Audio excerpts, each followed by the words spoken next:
you've studied your butt off, landed the interview, passed the whiteboarding exercises, nailed the behavioral interview, and finally got the job. Congratulations on your new positions. So now what?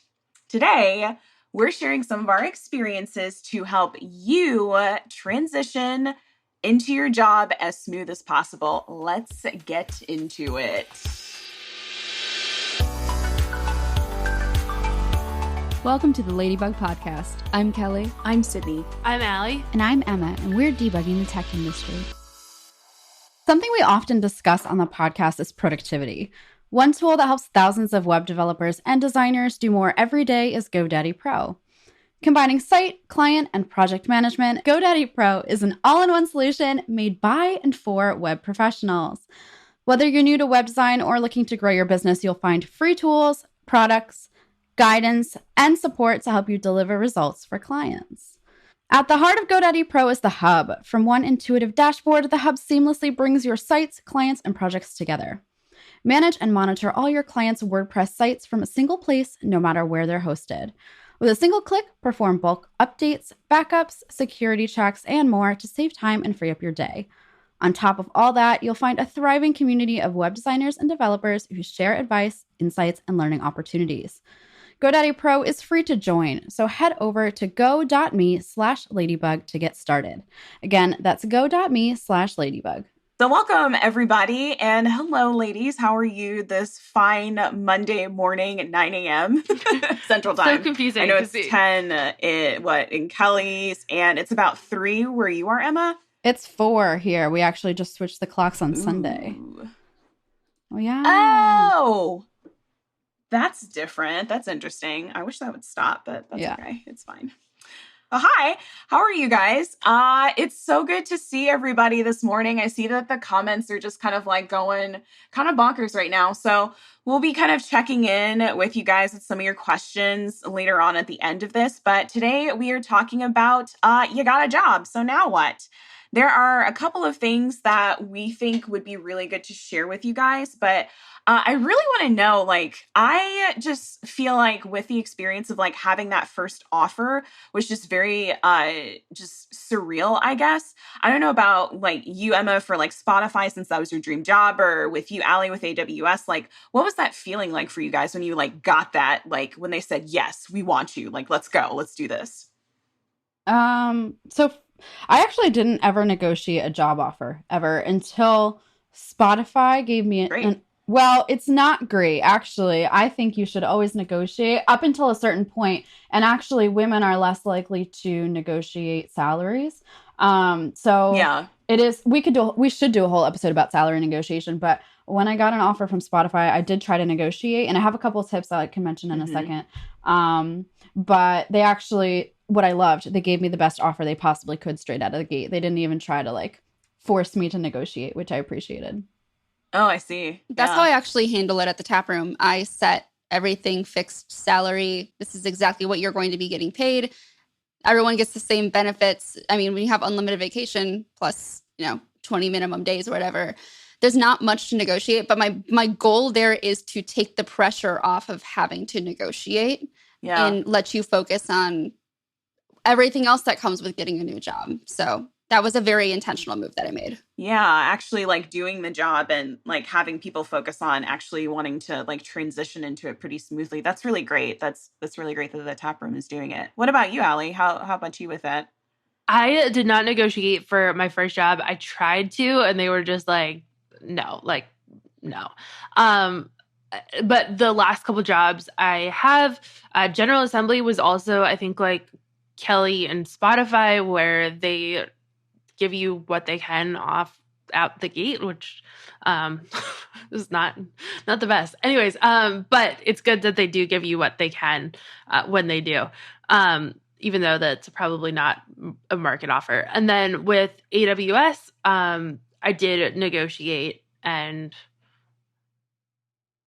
so that's where I am. That's really interesting. I've had a complete opposite. When it came to my first job, it was just here's the number. They told me off the bat what the number was, and I was there's nope, I can't do that. Like, what can you do to kind of like close the gap for me?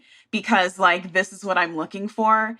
And that didn't take very long for them to be like, okay, we want you, just like take the money and like leave. So just go.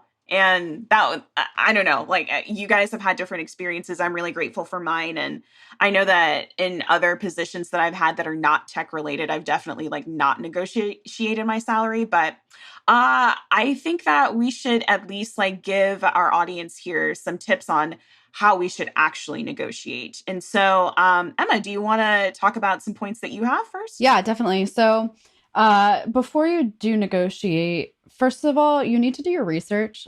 I find that a lot of candidates, from what I've seen and from what people have said, a lot of candidates try to negotiate for the hell of negotiating and they don't actually do their market research. So you need to do some research to see how much is your position paid on average for your geographic location and given like the job requirements. That's like Glassdoor is a really great website to check related salaries for your job role.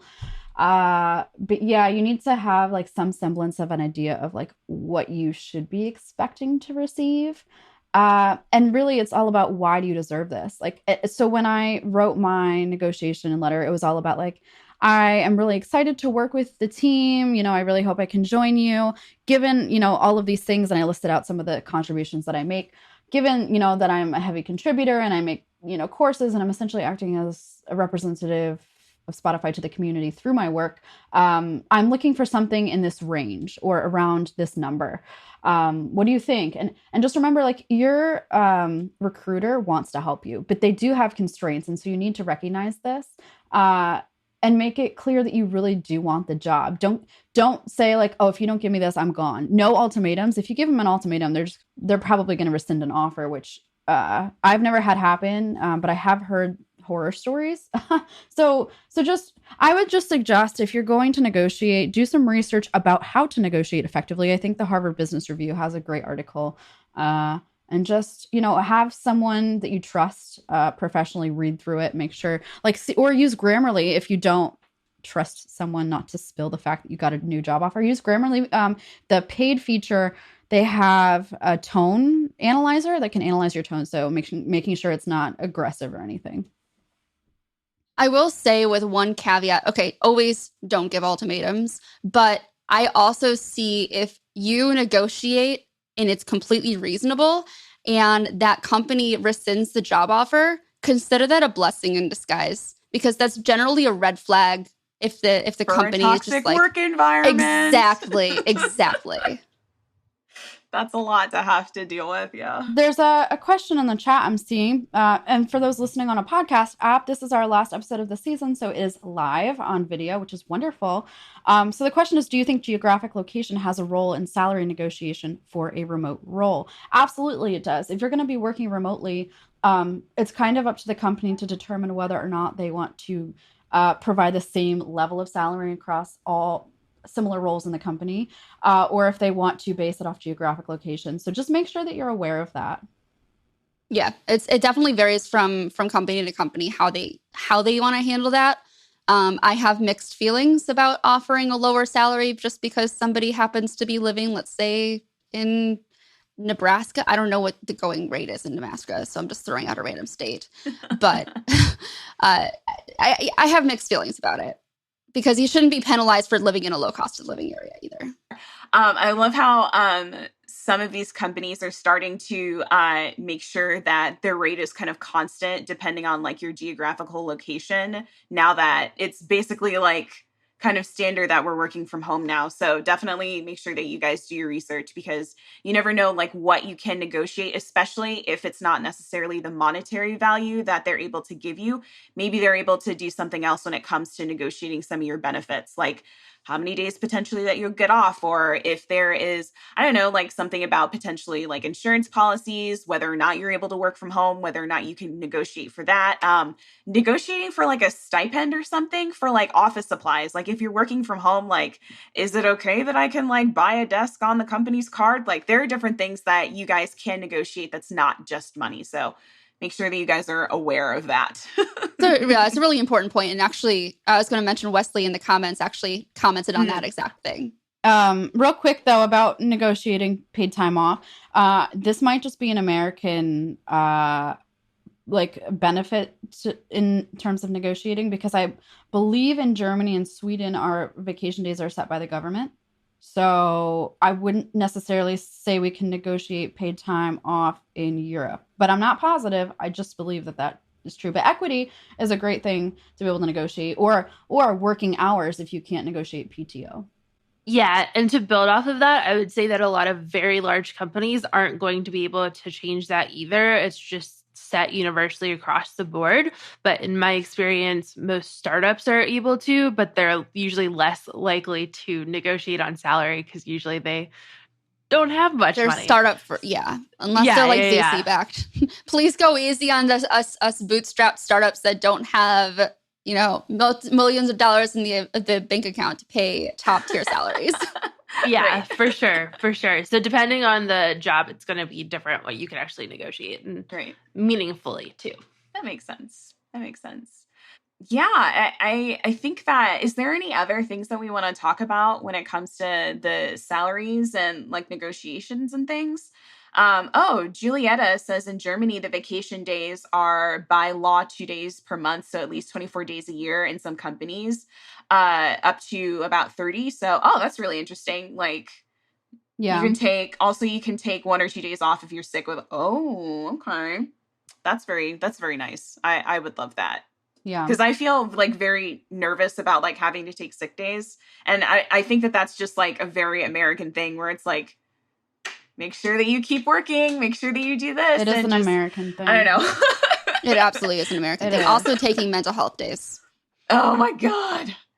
Yeah, that's a lot. So make sure you guys are, again, doing your research on it, because you never know what you can negotiate. There are going to be limits, but yeah.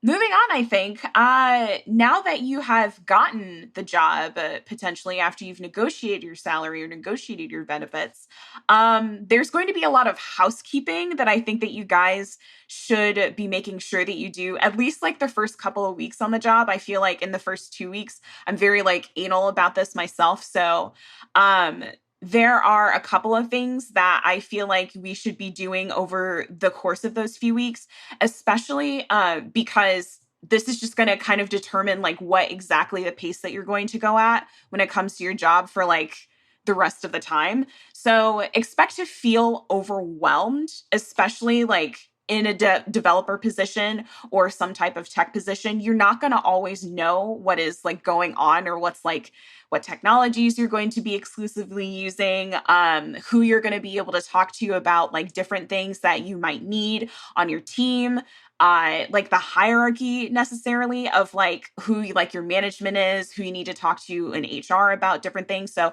there's a lot to kind of go through when it comes to figuring out like the different like nuances of your company or just your department or just in general a whole new career. So just be mindful, expect to feel overwhelmed, and it's okay to be figuring these things out, and it's okay to be asking these questions. And I don't know, I feel like when I had transitioned into a tech job, like the first thing that I did was like, I asked one of my coworkers as well as my manager, just like, I went out for a coffee with them. I went one-on-one. I just got some like basic, like personal questions answered about them. Like I got to know them a little bit better and they got to know me a little bit better. And I'm sure that it's going to be different depending on whether or not somebody's going to be working from home, but getting your basic questions answered from them and then being able to have like that kind of way to kind of slip in and like have them be your ally or friend or like a lunch buddy or something. I think that that's not a bad way to like start off your,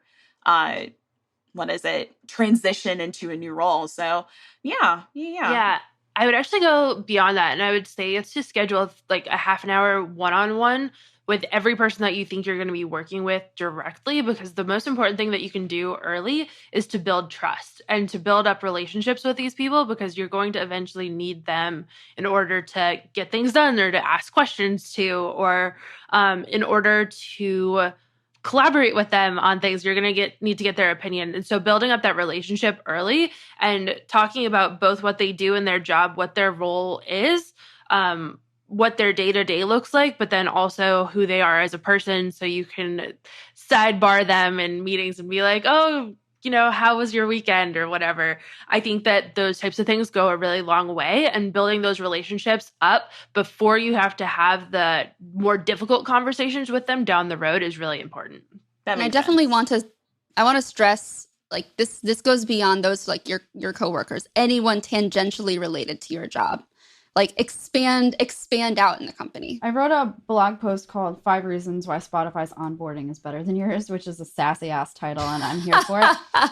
But it kind of relates to Allie's point. So when I first joined, they set up a Trello board for me with different pipelines corresponding to the different weeks, the first like 6 weeks or so that I was there, or like months.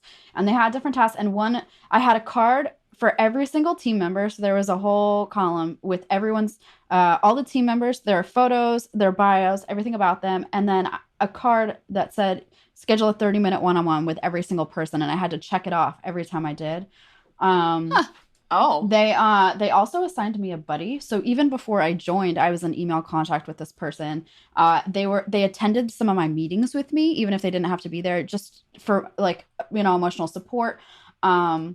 And there are some other things as well, but this was like the biggest help. I've never contributed so quickly to a product before in my entire life. Like when I joined IBM, I struggled for a whole year. I was able to get up and running it in like 2 weeks, not even on my own, just because of the way that they had done their onboarding. So we'll link my blog post in the show notes.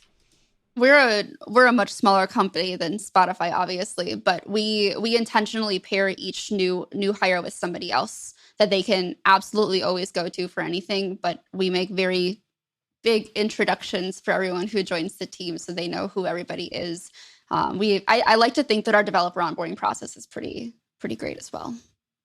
I think that we should also kind of talk about, and I feel this way, I don't know about you guys, making sure that you set your boundaries when it comes to work early, because I feel like, I don't know if there is anybody else that kind of feels the same way, that it's not always important to stick around to like after office hours or after like common work hours to like know everything in the book, every single little detail and nuance that people tell you to like do.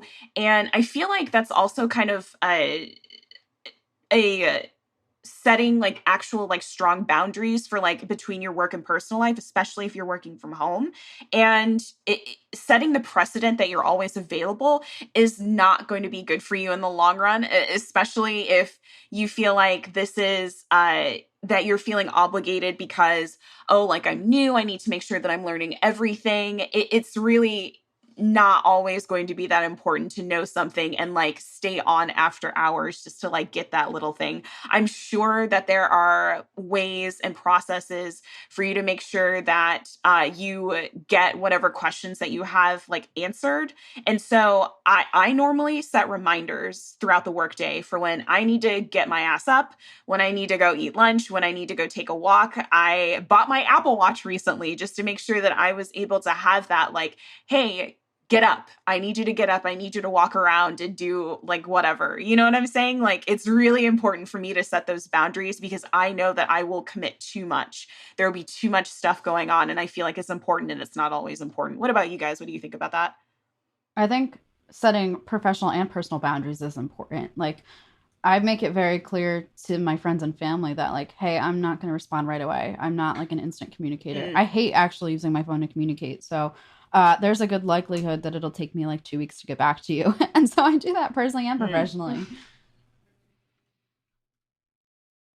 I feel that's like a good one. Yeah. I think also getting comfortable with your setup is so important early as well. In that, like my new job at AWS, I guess it's not that new anymore. I'm 7 to 8 months in, but I have Outlook for the first time. I've always had Google Calendar and Google Gmail and all of that set up. And so it was a whole new setup to get used to Outlook. It is so different and so confusing. And so I think that this links into that knowing how to turn off notifications at certain times or make it so that my notifications are filtered the correct way on there. So getting used to that setup, I think, is really important early on as well. But yeah, I agree. Is set those precedences early of maybe not responding to messages outside of work hours. If you are normally somebody who takes lunch breaks, do that. I feel like I just don't when I work remote because, I don't know, it feels lonely to me or something. But set those precedences early, because if you don't, then you're just going to keep doing that your whole entire time working there, probably. Oh, one thing I wanted to mention, it's not necessarily boundary related, but it is related to like getting to know your team. Sorry, I didn't mean to like steal that from Allie. I just wanted to mention before I forget. In Swedish culture, we have this concept called fika, and basically the idea is to get a coffee and a pastry with someone and just talk and spend time actually off of your devices. And we have this scheduled for my team every day for 30 minutes in the afternoon just to check in with each other and not talk about work. So this can also be an idea that you bring to your team, especially if you're remote. Even if you're not remote, at some point, if we're in the offices again, doing a fika or a coffee break is really nice, especially like we did one-on-ones walking outside. So it was nice to social distance, but also see someone. That's really nice. That's a really nice concept. I feel like with me kind of knowing that I want to work remotely a little bit more, now that I do have like the space and kind of the mental capacity to kind of compartmentalize like what my tasks are during the day and not have so many like active things kind of going on around me, that would be something that I would consider like in a next position that I would get to personally get to know some people better, as well as my managers and potentially the hierarchy that I would like, I guess, like report to and things. So that's actually a great suggestion. Thanks for that. One thing I want to call out, speaking about trust and building relationships, is that we have an entire episode about cross-cultural collaboration. If you are working with people from all over the world, I highly recommend reading The Culture Map by Erin Meyer and listening to our episode about it, because we talk about how different cultures trust. There are two different kinds. There's affective trust and cognitive trust. I believe affective trust is like relationship-based trust. Or it might be the other way around, but one is relationship based, where you actually need to build bonds with your coworkers outside on a personal level, and the other is like the ability to trust them, like their professional expertise and like the fact that they'll actually get their stuff done. So highly recommend listening to that, especially if you're starting on a new team. Yeah, that's a good point. And I think that that's also really important to make sure that not only are you trying to make sure that you build that trust, but in some spaces, I'm going to put this out there, that making sure that you build that trust is incredibly important for Black and Brown people that are going to be coming into these offices or working remote, especially in the tech industry. I've definitely had it where there have been experiences that I've had where like I have tried to build bonds with like different people, and there have been different situations where I feel like either that trust was broken by me or that trust was broken by that other person. And so that kind of like sets the precedent of like different impressions that people get of you. And so it's just really important to make sure that you hit that home. If you can, read that book and make sure that you check out our resources in the show notes. Definitely do so. What was that book called, Sydney? I don't remember off the top of my head. All right. We will add it to the show notes. Thanks for that. I appreciate it. Thanks for calling me out on that. All good. One thing I do to set boundaries is immediately reject any meeting invitation that comes in at an inappropriate hour, be that lunch, be that any time after like 5. Do y'all do that too? That is so nice. I have definitely had managers where they were like, depending on like whatever high importance, quote unquote, that they feel like it is, like they've asked me through lunch to get on a call for something that's like with production support or just like another meeting. And it's like, are you kidding me? Like, I've ignored those before, and I've definitely gotten written up for it. I will fully admit that on here on the interwebs, and I think that's incredibly inappropriate. So, depending on like what company that you're in, I just feel like that kind of culture is like really strange, but that's so nice to be able to just be like, no, I'm not like answering this between 12 and 1. I'm not doing this. Just like wait until I have that lunch hour where I'm able to just like relax and like decompress and things. And then we can talk. Then we can go from there. Kind of tangent, unrelated, but you know what really grinds my gears is when I send somebody a link to my Calendly that shows my availability, and they're like, these times don't work for me. How about these times that are clearly blocked off on your calendar for a reason? You know what sucks for me is trying to fill out a Calendly for someone, and it's either like 4 a.m. my time or 2 a.m. my time. Yeah, I think all these things are so difficult. I think, especially in this remote world, most of my team works Pacific time and I am in Central time. And so a lot of times I do end up working at hours that are imperfect for me. And that's just because I kind of have that privilege of working remote. And so my time zones are staggered. And then the other... I think another thing to kind of set the precedent on like building those relationships and building that trust is also reporting and knowing the reporting structure and management hierarchy. And this is going to be like a kind of I don't know if it's a hot take or like just my opinion or whatever. I like a good spicy take. But there's always going to be like the office policy and like the office drama. And you're going to need to know like who is who when it comes to like the different things that are going on in the structure of like management and things. You never know what's going on above your head. And it's always going to be to your advantage to make sure that you establish trust with all of your coworkers, your management, people that you work like at least closely around, but not necessarily in your department or like parallel to you.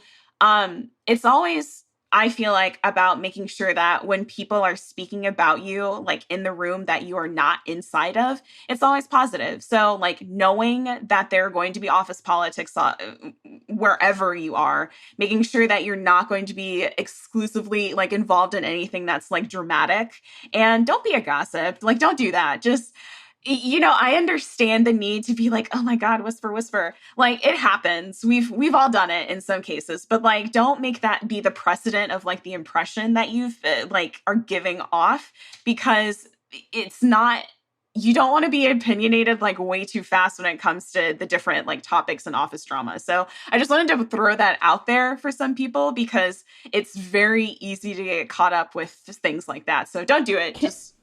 Can we also normalize giving direct negative feedback? Yes. All right, let's talk about this for a second. I mentioned we have an episode on this. Go listen to this, but here's the SparkNote edition.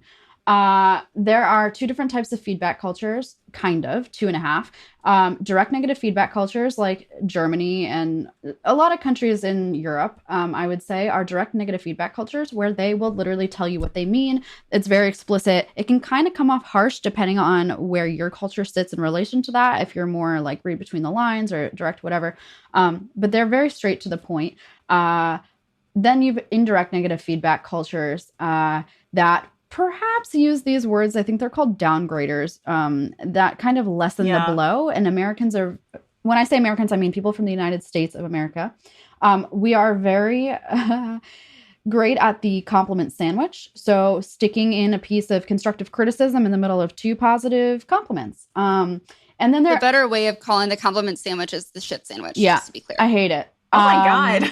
But and then you've got Asian cultures like India, China, and Japan, where they actually omit anything bad and only explicitly state the positive. So it's your decision, or it's your responsibility to read between the lines and deduce what needs to be improved. However, when you join a new company, don't talk shit about people. Don't stoop to that level. Instead, if you have an issue with someone, first of all, just message them and say, hey, I have a couple things I'd love to chat to you about, how we can collaborate better. Do you have 15, 20, 30 minutes that we can block on the calendar just to talk about this? Make it a safe space so it's non-confrontational and it is done in private.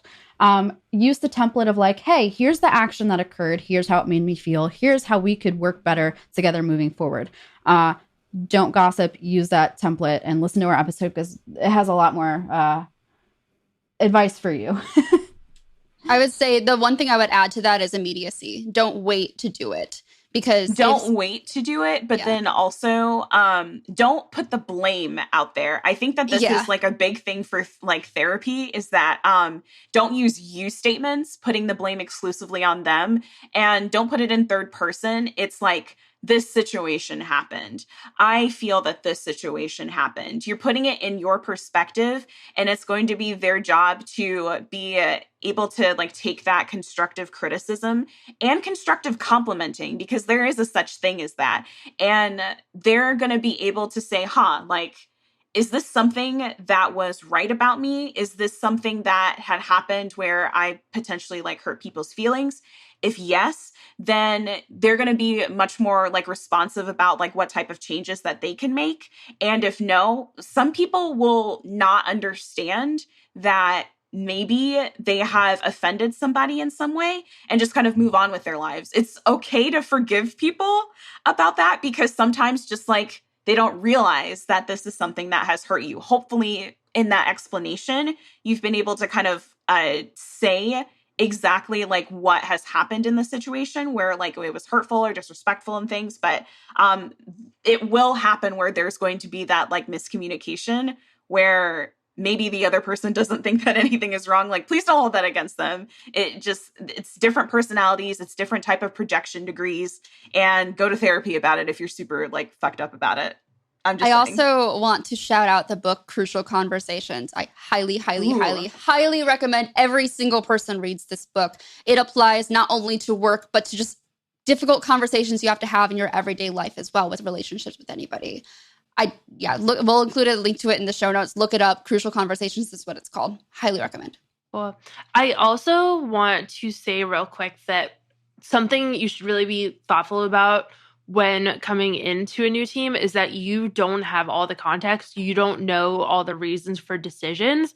And so if you are coming in and are really, really opinionated right out the gate on everything and are wanting to change absolutely everything day one, don't.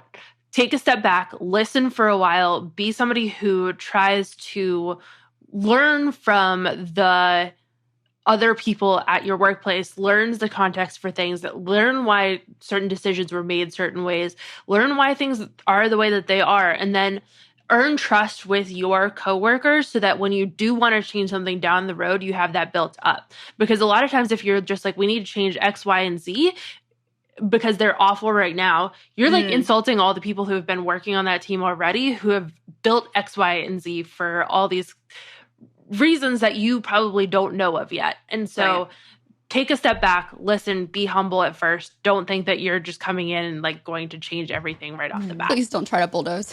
Oh my God, the worst. Like I've noticed this so often with people. I did that a little bit in my current role where someone had to be like, you need to pick your battles. And I was like, you're right, I do. I've been picking too many of them. One thing I wanted to positively call out is that my coworker is listening, Charlotte Gore, and she made a comment about the feedback, and she said the trick is to focus on behaviors which people can change and not personality which they can't. So you don't be afraid of saying you, but make it not about like you are. It's more about like, this is what you did. And yeah, I heard about that in a Danish parenting book as well, where they focus on like a growth mindset of not like you are this, but like you did this, and behavior can be learned. That's a really good one. Yeah, that's a great one. Also give positive feedback. Sorry, that was my last point. Yes. Yeah. And CC people's managers when you give the positive feedback. Yes.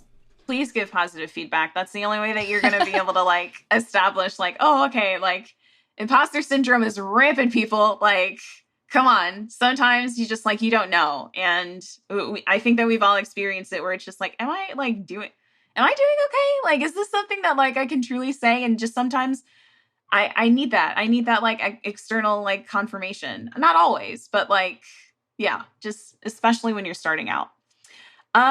What else can we talk about? I think that this other thing is really important, is like to remember to confirm your payroll. Make sure that you remember what retirement options that you might have. Do your research on that. Make sure that you are correct in whatever accounts that you're, getting paid to, like the direct deciding deposit, which accounts. Yeah, direct. I don't know why that word escaped me. Thank you.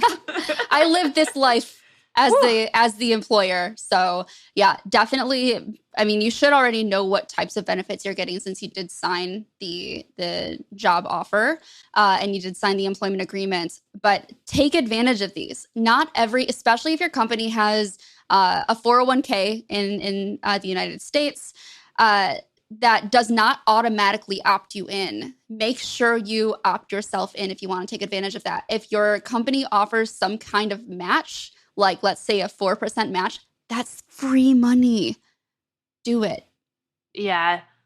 And insurance too. Sorry. Emma, go for it. I was just going to say I didn't set up direct deposit when I first got to Sweden. And so I had to go like 2 months without a paycheck. And I had to like wire money from my US account. And sometimes my card didn't work. It was the most stressful situation ever. So set up direct deposit on day one.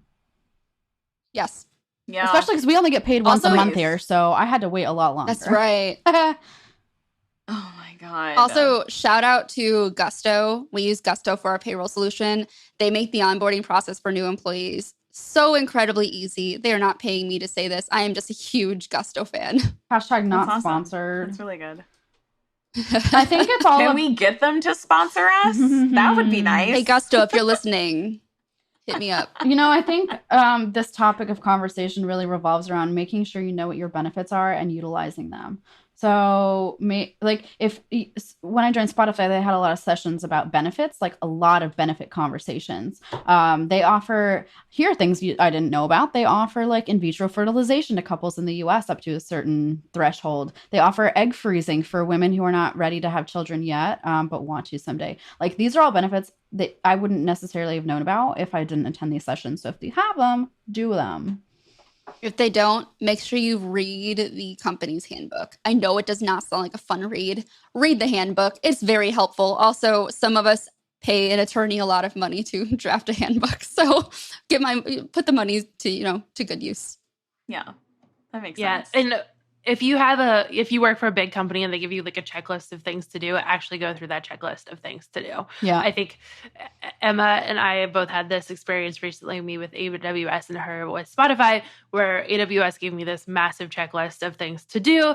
And it felt intimidating at first. They kind of did space it up though. So it was an email drip of 1 week I got one checklist and the second week I got a second checklist, and it kind of, grew over time, I guess, but that had all the information about setting up 401k, setting up insurance, setting up, again, the benefits she was talking about with reproduction and all that as well. So definitely check all that out. Do the checklist if you're given one. Nice. I really like that you guys had a Trello checklist, Yeah. Emma. Like, that's, first off, I live off of Trello, and some people will like probably hunt me down and murder me if I say that, but I love Trello. really I think like it's the best task manager. I do too. It's simple. It's really nice to be able to just like swipe, just brush this away. I don't need this anymore. Bye. And I don't know. That's instant like feedback and just like instant niceness to me, I feel like. Julietta says, and take advantage of the other benefits like health stuff, massages, language learning, Pluralsight accounts, discounts. Yes, definitely. Do you guys like Pluralsight? This is a hot take. I don't like Pluralsight. I think it's dense for me, but take advantage of any learning. Like, we use LinkedIn Learning. And if you don't have it as an option, always ask your manager, hey, can I get a subscription? Because in the past, I've never had an employer say no. Yeah. We have a cloud guru at work, which is like the perfect fit. And I've learned so much from there about my job. So highly recommend. Yeah, I definitely want to stress the piece about asking your employer or your boss or whatever about getting access to certain things. The reason why every developer on my team has a front-end master's account now is because somebody asked for it. Also, if you're moving to a foreign country, ask about language classes. In Germany, it was offered internally, but I was not allowed to attend, but they reimbursed me. They covered the cost of like an external school. Also in Sweden, they offer it. So it's also, make sure you ask if your partner is allowed to take these things as well, because Spotify they have many benefits for partners. But let's talk quickly about like appointments and vacation, because this this is one thing I always make sure to do if I join a new company is immediately if I know I have time off that I need to take, I'll tell my manager first, and then I'll schedule it in Workday or whatever scheduling tool we have, because it's really important to get that on the calendar. That's good to know. Seeming is that like just so I guess you guys are aware, I'm going to be moving soon. So I'm still kind of like, should I be like doing that? Like, should I just be like, hey, like I'll need a week off just to go like searching for places? Like I need a house to live in, damn it. So that makes me feel a little bit better about talking about that and just being like, just, I'm going to put it down. Just, that's what's going to happen. I'm very excited. We're going to finally be in the same state, guys. So everybody's super excited about it. So yes, I'm ready. I'm ready. When are we going to do a European road show? That was my question. LOL. I'm so ready. Hopefully soon. Get vaccinated. Okay, I don't know what that is. What is that? A road show? Oh, like literally go to Europe and record podcasts and try. Oh, that's what you're meaning. I was like, what are you talking about? That makes sense. That would be really cool. We should try and plan that in the next couple of years. I'm trying to go to Japan finally after like my ticket and everything got canceled from the Olympics. So, oh yeah. I'm just saying, I'm looking for a trip. So when are we going? When are we doing this? Do I need to book it on my calendar now? I guess all this to say, just make sure you use your vacation. Like it is there for a reason, and it is supposed to be used. So please take time off. You've earned it. You've earned it. Just by existing at the company, you've earned it. Just by existing. Yep. Yes. Okay, so then I think that we've talked a little bit about this, but I want to kind of like hit it home when it comes to training and getting used to your working environment. We've already told you guys that you really do need to take advantage of making sure that you ask about different types of subscriptions, classes, language learning, different kind of benefits that you might be able to take advantage of just because you ask your manager or some person in the hierarchy. But making sure that in kind of like the local space, getting used to your work environment is going to be incredibly important for you guys. So make sure that you have documents like from your manager, give them to your manager if there is like a certain way that you like to work best when it comes to your one-on-ones, your meetings. I particularly like to have a developer journal. That is something really important to me to help list out my different sets of training. It's helped me when it comes to like referencing some other notes that I've made that are really important, but aren't necessarily in the documentation. And it's just kind of like knowledge that people have like inside of their heads that live there. And maybe that will help you in the long run, potentially update said documentation, but also this is a place where you can share your accomplishments. You can reflect on the wins that you've had. You can reflect on the lessons or find a way to help you get unstuck and just like brain dump. So making sure that that is something that you guys have. I have a YouTube video on that, so we'll link that in the show notes. But also I feel like when it comes to also working with the environment, being able to, let's just say that you're a developer, getting access as early as you can to the work environment and the code environment that you're in. It's not like you're going to be pushing anything into production. You just want to experiment inside of like the local environment, the test environment, and just like see what exactly you can kind of connect the dots on to help you figure out like what exactly you're going to be doing for the tasks ahead. What do you guys think about that? Yeah, I love that. And in terms of documentation and getting the code base up and running, one of the things that Spotify did that I think every company should do is have an internal tutorial on how to create an app with all of their technologies. Oh my God. So we use Backstage, which is an open source piece of software for internal documentation. Highly recommend it. I think it's wonderful. They had this tutorial. They had them for all different parts of the stack. If you were like a data analyst or a backend engineer, it was called the Golden Path. And essentially it walked you through step-by-step how to create a Spotify application and use the APIs and all of that. That was insanely useful. But the first couple of meetings with my manager, first of all, I met with him every single day for the first 2 weeks to make sure I was feeling good, especially remotely. We had a career path conversation where both of us, we had a timeline and we went through our entire career paths. And then we plotted when we were excited about what we were working on and when we were low energy with it. And so we had a chart, both of us, which I loved. And then the second exercise we did was a motivation exercise. And I had a bunch of different cards. It was like money, feeling accepted by my coworkers, the ability to be autonomous on my team. And you plot those along a scale from like biggest motivation to smallest motivation. And that way your manager can tell what motivates you. And then lastly, we have these thing called OKRs.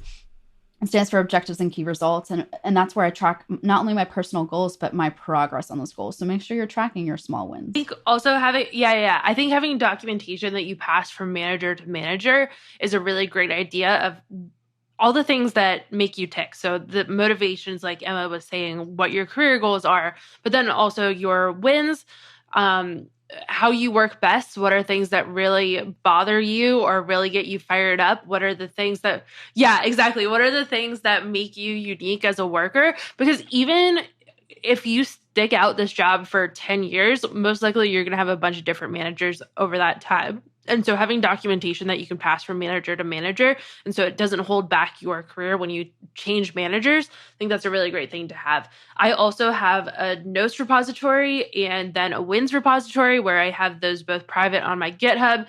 The notes are on everything that I could think of, just because there's so much to remember. It's like my second brain. I use Rome Research, which is an open source kind of clone of Foam Research, I think, or Rome Research is the closed source one, and then Foam is the open source one. I think I use Foam. So I really, really highly recommend having those notes that you build up over time. And I like GitHub just because I live there as a developer as is.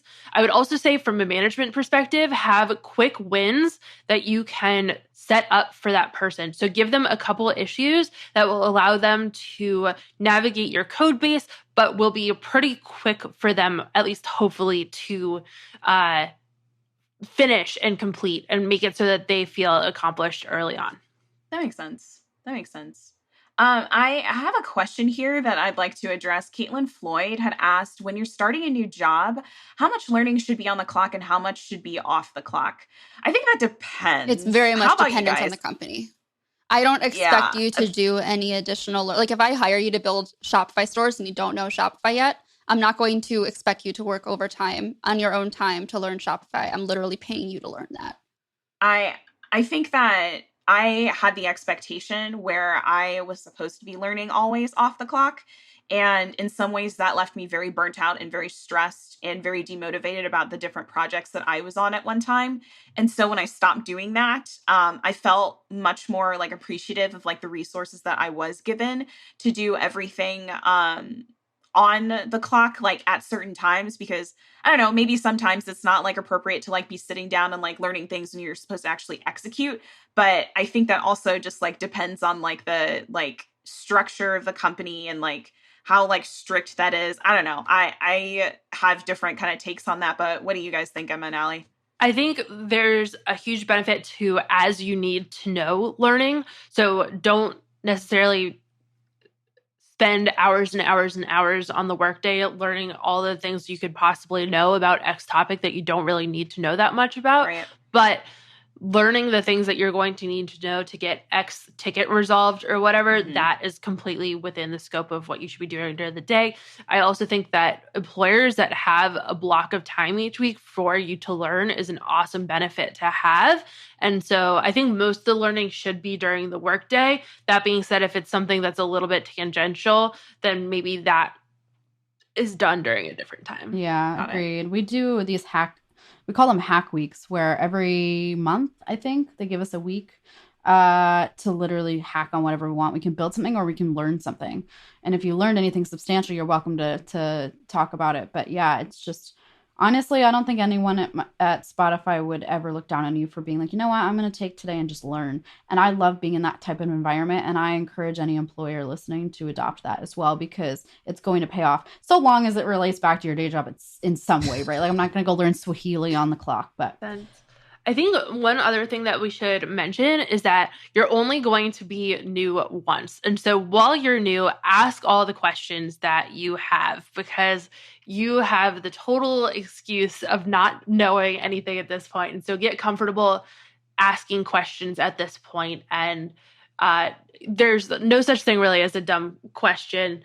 So make sure to ask all those things and make relationships with the people that will be able to answer your questions and that you want to learn from during the workday. And for anybody that's listening, that's a more experienced developer that's potentially teaching other people, especially like new recruits or new developers, please stop saying that shit is easy because depending on like the scope of whatever you're doing, it might be like easy for you because you've done it for years. That doesn't mean that it's going to be super easy or super like obtainable to that person that is first off overwhelmed when it comes to their new job, and second off, like maybe has not never like seen anything like that before, or has not used any of that knowledge to the specific extent that you are saying that it is easy. So stop saying that shit. It needs to be out of your vocabulary, period.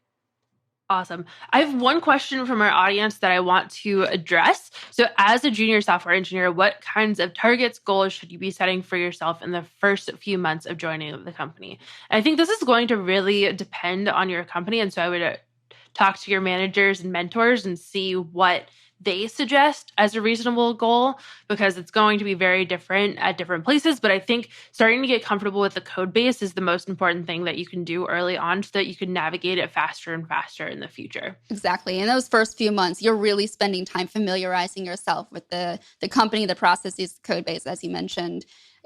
I would never expect somebody to, overextend themselves, especially as a junior. Like, your goal as a junior is to learn.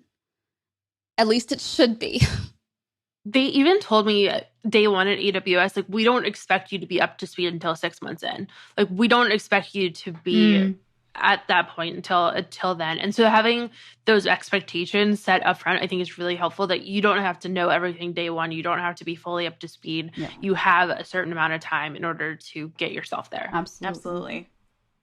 That's a great take. Thank you. Thank you, Temi, for asking that question. We really appreciate it. What's next? What else should we talk about here? I think we should shift into shoutouts now. Yeah, let's do it. Kelly, you go first. All right. I'm going to be that person. My Peloton finally arrived. So I'm going to just be talking about my Peloton all the time. I absolutely love it. I decided to get the Bike Plus instead of the bike, and being able to rotate the screen and do the auto follow stuff is the coolest thing.